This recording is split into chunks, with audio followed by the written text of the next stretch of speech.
Polisi apa? Hah? Polisi apa? Coba kamu jangan pakai senjata. Kita selesaikan ya. Hah? Siapa namanya? Di mana rumahnya? Hah? Kali ini saya akan merangkum film yang berjudul Snowpiercer tahun 2013. Film yang menurut saya menarik untuk dibahas kali ini. Oh iya, buat kalian yang mau request film bisa tulis di kolom komentar. Nanti bakal saya baca satu persatu. Tanpa banyak basa-basi lagi, kita masuk ke dalam filmnya.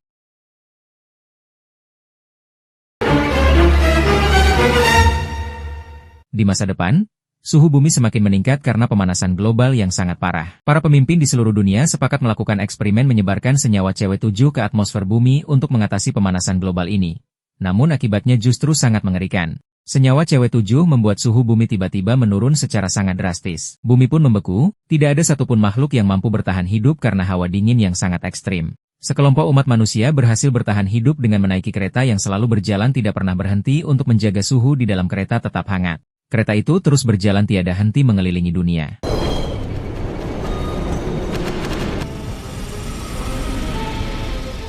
17 tahun kemudian, di dalam gerbong kereta paling belakang, terdapat puluhan penumpang ilegal yang dijaga ketat oleh petugas bersenjata. Di kerumunan penumpang ilegal itu terdapat seorang pria yang bernama Curtis dan sahabatnya Edgar. Curtis memperhatikan rentang waktu saat pintu-pintu di gerbong itu membuka dan menutup. Curtis dan Edgar merencanakan sesuatu. Di sini, para petugas membagikan jeli hitam sebagai makanan sehari-hari para penumpang ilegal tersebut. Salah satu petugas lalu bertanya apakah di antara para penumpang ilegal ada yang bisa bermain biola. Seorang pria tua bersama istrinya mengajukan diri karena mereka berdua dulunya adalah pemain biola profesional. Namun petugas itu hanya butuh satu orang saja. Pria tua itu pun menolak jika dia harus pergi tanpa istrinya. Tiba-tiba, petugas itu menghajar dan menginjak jari tangan istri pria tua itu hingga cacat. Wanita itu tidak bisa bermain biola lagi. Pria tua itu pun dipaksa untuk ikut oleh petugas. Sudah 17 tahun lamanya para penumpang gelap di kereta itu diperlakukan secara kasar. Curtis dan Edgar kemudian mencari sesuatu di antara jeli hitam yang dimakan para penumpang. Mereka akhirnya menemukan jeli yang dimaksud dipegang oleh seorang anak yang bernama Timmy. Curtis meminta jeli yang ada di tangan Timmy dengan ditukar dengan 2 jeli. Namun Timmy menolak dan malah kabur. Curtis pun meminta bantuan ibu Timmy yang bernama Tanya. Setelah dibujuk, Timmy akhirnya bersedia memberikan jeli miliknya. Di dalam jeli itu terdapat kapsul yang berisi kertas bertuliskan sebuah nama, yaitu Namgong. Curtis meminta pendapat kepada tetua di sana yang bernama Gilliam, orang yang paling dihormati di antara para penumpang gelap itu. Curtis memberitahu kalau dia mengenal nama di dalam kertas itu. Itu adalah nama seorang petugas keamanan yang bisa membantunya membobol pintu gerbong kereta. Namun orang itu saat ini ada di dalam penjara karena kecanduan senyawa Cronol. Curtis sudah memperhatikan kapan pintu-pintu gerbong belakang akan dibuka. Curtis bisa membebaskan Namgong yang hanya berjarak 3 gerbong dari sana. Setelah membebaskan pria itu, Curtis berniat membobol gerbong paling depan. Curtis ingin membunuh pemilik kereta yang bernama Wilford untuk menguasai kereta itu. Gilliam memperingatkan Curtis untuk berhati-hati karena pemberontakan sebelumnya selalu gagal. Namun di sini Curtis yakin kalau di bawah kepemimpinannya dia akan berhasil menguasai kereta.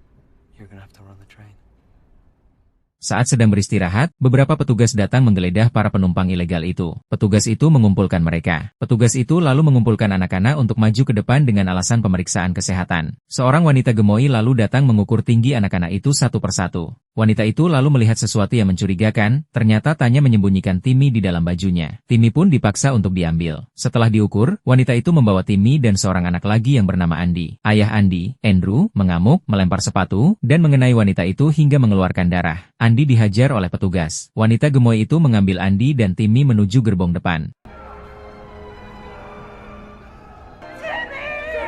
Sebagai hukuman akibat kelakuan lancangnya, lengan kanan Andrew dikeluarkan dari kereta dengan paksa. Wakil pemilik kereta yang bernama Mason lalu berpidato di hadapan para penumpang ilegal. Mason mengecam aksi pelemparan sepatu itu. Mason menyuruh para penumpang ilegal itu untuk mematuhi apapun keputusan yang diberikan oleh pemilik kereta karena mereka sudah diberi tumpangan secara gratis. Jika tidak, mereka pasti sudah mati membeku di luar sana. Lengan Andrew pun ditarik kembali, terlihat lengan itu sudah membeku. Ajudan Mason lalu memalu lengan Andrew hingga hancur. Melihat hal ini, Edgar sangat ingin menolong Andrew. Namun Curtis mencegahnya karena belum saatnya mereka bertindak.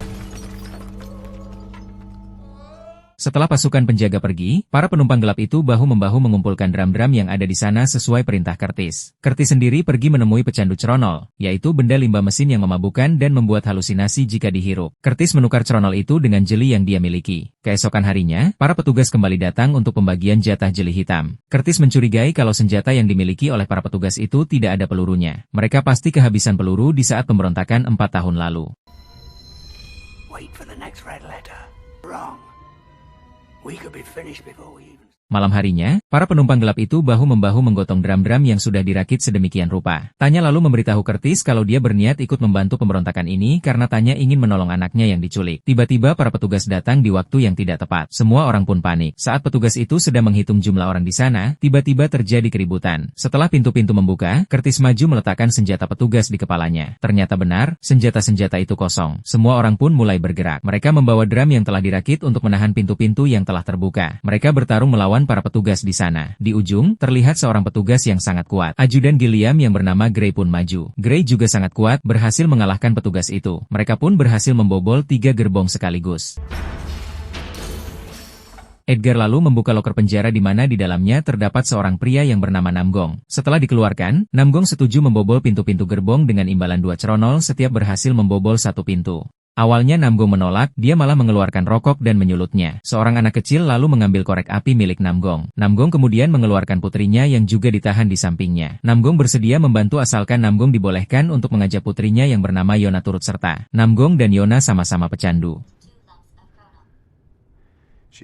Di gerbong pertama, sebelum pintu itu terbuka, Yona memberitahu kalau tidak ada siapa-siapa di balik pintu. Yona lalu meminta Cronol sebagai imbalan. Setelah pintu terbuka, benar saja tidak ada siapa-siapa di sana. Gerbong itu memiliki jendela. Dari dalam, mereka melihat keadaan bumi yang masih ditutupi oleh salju yang sangat tebal. Tidak ada yang bisa selamat di luar sana. Namgong kembali membobol pintu berikutnya lagi. Yona memberitahu hanya ada 1 orang di gerbong depan. Setelah terbuka, ternyata benar ada 1 orang yang sedang bekerja. Curtis dan yang lain mengenal orang itu karena dulunya orang itu adalah penghuni gerbong belakang yang diculik oleh petugas. Saat ini orang itu bekerja di gerbong ini membuat jeli hitam, makanan sehari-hari penumpang gerbong belakang. Curtis yang penasaran melihat bahan untuk membuat jeli hitam. Curtis pun terkejut, ternyata bahan untuk membuat jeli hitam adalah ribuan kecoa yang dimasak. Curtis kemudian kembali menemukan kapsul berisi kertas yang bertuliskan, air. Beberapa gerbong di depan mereka adalah pusat penyimpanan air. Gilliam memiliki ide untuk menguasai gerbong air itu karena dengan menguasai pasokan air, maka mereka akan bisa menguasai seluruh kereta. We control the water. Namgong pun kembali membobol pintu kereta. Yona terlihat ketakutan. Yona melarang pintu untuk dibuka, namun terlambat, pintu telah terbuka. Terlihat puluhan petugas psikopat yang membawa berbagai senjata tajam di gerbong itu. Ternyata Yona memiliki indera keenam. Curtis selalu menyiapkan teman-temannya untuk bertarung. Di tengah-tengah pertarungan, petugas menyuruh semua orang untuk berhenti bertarung. Ternyata kereta itu kini melewati jembatan Iktrena. Mereka pun bersorak karena setiap melewati jembatan Iktrena, artinya kereta ini telah genap 1 tahun berjalan di muka bumi. Kereta itu lalu menabrak beberapa bongkahan es yang menutupi rel. Terjadi guncangan hebat, namun kereta itu berhasil melewatinya. Namgong memperhatikan sesuatu di bawah jembatan Iktrena. Setelah situasi kembali tenang, Mason datang memperingatkan para penumpang gelap untuk menyerah. Mason menyebut para penumpang gelap itu tidak punya rasa terima kasih kepada Wilford yang telah menyelamatkan mereka 17 tahun lalu. Atas pemberontakan ini, Mason akan membunuh 74% populasi penumpang gelap itu. Mason dan anak buahnya memakai kacamata inframerah, tiba-tiba kereta itu memasuki sebuah terowongan. Di tengah kegelapan, para petugas yang memakai alat bantu penglihatan membantai para penumpang gelap tanpa ampun. Curtis teringat seorang anak yang tadi mengambil korek api. Curtis meminta bantuan anak itu membawakan obor ke depan. Anak itu berlari membawa obor. Para penumpang gelap pun menyalakan beberapa obor untuk menerangi gerbong. Para penumpang gelap berhasil melawan. Mereka kembali maju. Gray berhasil melempari kaki Mason dengan pisau. Mason pun terjatuh. Curtis maju untuk menangkap Mason, namun di belakang Curtis melihat Edgar yang ditawan. Dengan berat hati, Curtis memilih menangkap Mason agar perjuangan ini tidak sia-sia. Edgar pun akhirnya tewas. Mason menghentikan anak buahnya. Mereka pun berhenti bertarung. Ajudan Mason terlihat melawan, namun Yona mengangkat tombak dan membunuhnya. Ajudan Mason yang lain memandangi Yona dengan penuh dendam. Gilliam kemudian datang menyuruh para penumpang gelap untuk membersihkan diri di gerbong air di depan. Wash yourselves.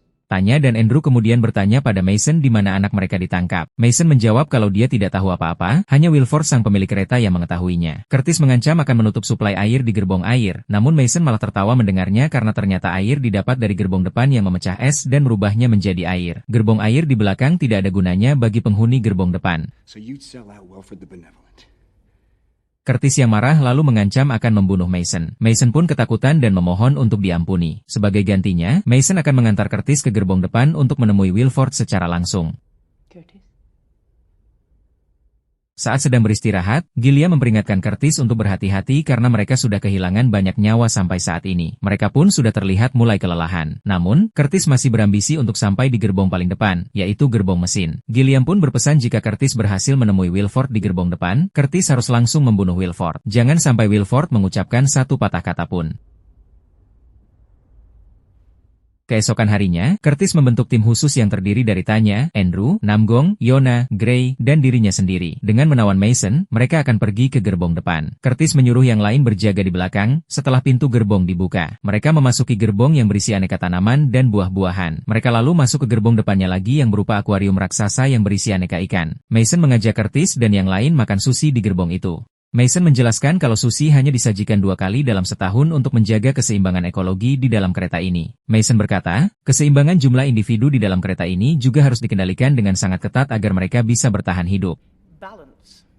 You see, Mereka lalu masuk ke dalam gerbong yang berisi anak-anak sekolah yang sedang belajar. Tanya dan Andrew tidak menemukan anak mereka di gerbong ini. Guru di gerbong itu menjelaskan sejarah kereta. Kereta ini diciptakan oleh Wilford yang sejak kecil sangat menyukai kereta. Setelah dewasa, Wilford memiliki perusahaan transportasi terbesar di dunia. Wilford menghubungkan semua rel kereta di seluruh dunia menjadi satu sehingga membuat kereta itu bisa mengelilingi dunia dan selesai dalam 1 tahun perjalanan. Kereta itu juga menggunakan sumber energi yang super canggih yang tidak pernah habis. Mereka lalu melihat keluar jendela, terlihat sisa-sisa 7 orang yang membeku di mana 7 orang itu berusaha kabur keluar dari dalam kereta 15 tahun lalu. Mereka langsung membeku setelah beberapa langkah keluar dari dalam kereta. Beberapa saat kemudian, muncul petugas yang membawa telur rebus untuk perayaan 1 tahun perjalanan kereta. Petugas itu membagikan telur kepada semua orang. Secara mengejutkan, Curtis mendapat kapsul di dalam telurnya. Setelah dibuka, terdapat kertas yang bertuliskan darah di belakang. Petugas telur mengambil senjata dan menembaki para penumpang gelap di depan. Sang guru sekolah juga mengambil senjata menembaki Curtis dan yang lain. Andrew tewas di serangan ini. Gray lalu membunuh sang guru dan Curtis pun berhasil merebut senjata miliknya. Dari layar televisi, terlihat siaran CCTV memperlihatkan seorang petugas membunuh Gilliam. Curtis yang emosi langsung membunuh Mason.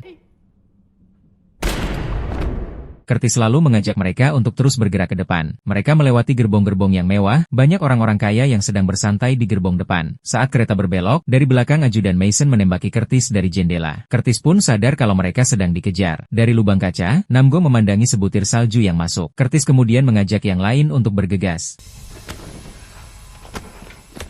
Di belakang, ajudan Mason masuk ke dalam gerbong sauna. Gray melawan ajudan itu dengan pisau, namun ajudan itu berhasil mengalahkan Gray. Curtis mencoba menembak, namun malah dirinya yang kena tembakan di lengan. Tanya kemudian maju, namun Tanya malah terkena tembakan hingga tewas. Ajudan Mason lalu menemukan persembunyian Namgong dan Yona. Namgong bisa melawan, langsung menusuk perut ajudan Mason hingga tak bergerak lagi.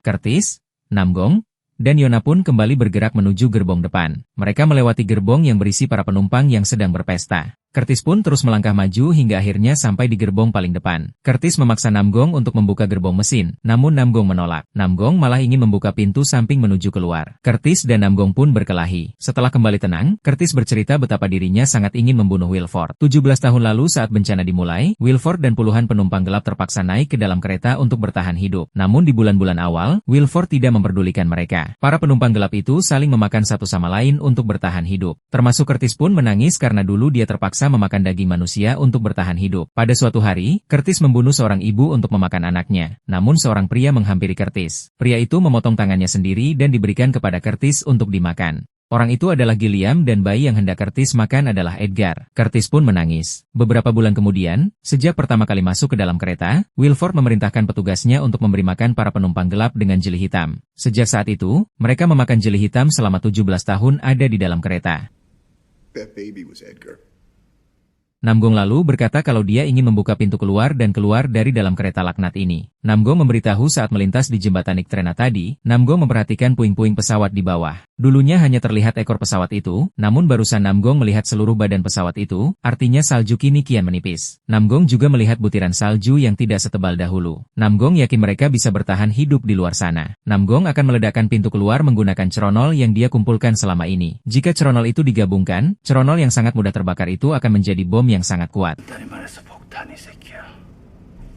Tiba-tiba dari dalam gerbong mesin, muncul wanita gemuk yang langsung menembak Namgong. Wanita itu menyita ceronol. Curtis pun masuk ke dalam gerbong mesin. Di dalam gerbong mesin, Curtis bertemu dengan Wilford. Wilford memberi selamat atas keberhasilan Curtis bisa mencapai gerbong mesin. Wilford berkata kalau mereka semua dari belakang sampai gerbong depan sama-sama terjebak di dalam kereta ini. Untuk itu, harus bisa dicapai keseimbangan ekosistem di dalam kereta agar mereka bisa bersama-sama bertahan hidup. Saat populasi penumpang harus dikurangi secara ekstrim, harus ada solusi yang radikal untuk melakukannya. Di dalam kereta tidak ada yang namanya seleksi alam. Cara yang harus ditempuh adalah membiarkan para penumpang untuk saling bunuh satu sama lain. Ternyata Wilford sendirilah yang telah merencanakan pemberontakan ini. Ternyata selama ini Wilfordlah yang mengirim kapsul pesan ke gerbong belakang. Pemberontakan-pemberontakan sebelumnya juga adalah rencana Wilford. Wilford merencanakan pemberontakan ini dengan bekerja sama dengan Gilliam. Wilford dan Gilliam selalu berkomunikasi sepanjang waktu. Curtis pun kaget seakan tak percaya. Wilford lalu mengambil gagang telepon yang menuju langsung ke kamar Gilliam. Di sana anak buah Wilford mengangkat telepon. Wilford menyuruh anak buahnya melanjutkan membunuh 74%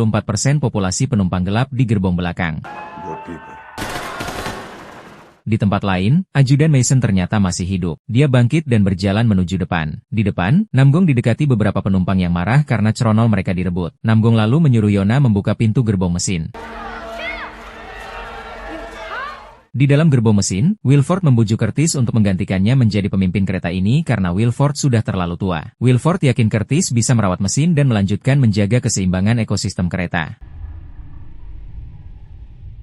Di luar, Yona berhasil membuka pintu gerbong mesin. Wanita gemulai yang penasaran memeriksanya. Yona berhasil melumpuhkan wanita itu. Yona lalu mengambil ceronol dan menembaki ajudan Mason, namun tidak ada yang kena sampai pelurunya habis. Yona kemudian meminta Curtis memberikan korek padanya. Yona merasakan sesuatu. Dia lalu membuka lantai di bawahnya. Setelah dibuka, terlihat Timmy yang bekerja mengambil limbah mesin. Wilford berkata kalau tempat itu hanya muat untuk anak kecil di bawah umur 5 tahun. Komponen yang tadinya ada di sana telah rusak. Wilford terpaksa menggunakan anak kecil untuk menggantikan komponen itu. Itulah gunanya penumpang gelap di gerbong belakang. Wilford bisa mengambil anak-anak dari sana untuk melakukan pekerjaan ini. Mendengar hal itu, Curtis pun emosi dan menghajar Wilford. Curtis kembali membuka lantai. Curtis menahan mesin di bawah dengan lengannya. Mesin-mesin pun bereaksi. Yona kemudian keluar membawa korek api untuk membakar ceronol. Dari dalam, muncul Andy yang berjalan seperti zombie menuju ruang mesin yang lain. Curtis tidak bisa menyelamatkan Andy. Curtis kemudian menarik Timmy dari dalam, namun akibatnya Curtis kehilangan salah satu lengannya. Di luar, Yona berhasil menyalakan bom ceronol. Sebelum bom meledak, Namgong dan Curtis memeluk Yona dan Timmy. Ledakan itu memicu longsor salju yang dahsyat dari atas gunung. Longsor itu menimpa kereta dan membuat kereta terpotong. Kereta pun terpisah terjatuh ke dasar jurang. Kereta itu pun akhirnya berhenti di tengah-tengah salju. Beberapa saat kemudian, Yona dan Timmy berhasil selamat, namun Curtis tidak bergerak. Mereka berdua telah tewas. Yona dan Timmy lalu keluar dari dalam kereta. Di luar, mereka berdua bisa berjalan dengan santai. Yona terkejut melihat ada beruang kutub di atas bukit. Ternyata makhluk hidup sudah kembali bisa bertahan hidup di permukaan bumi.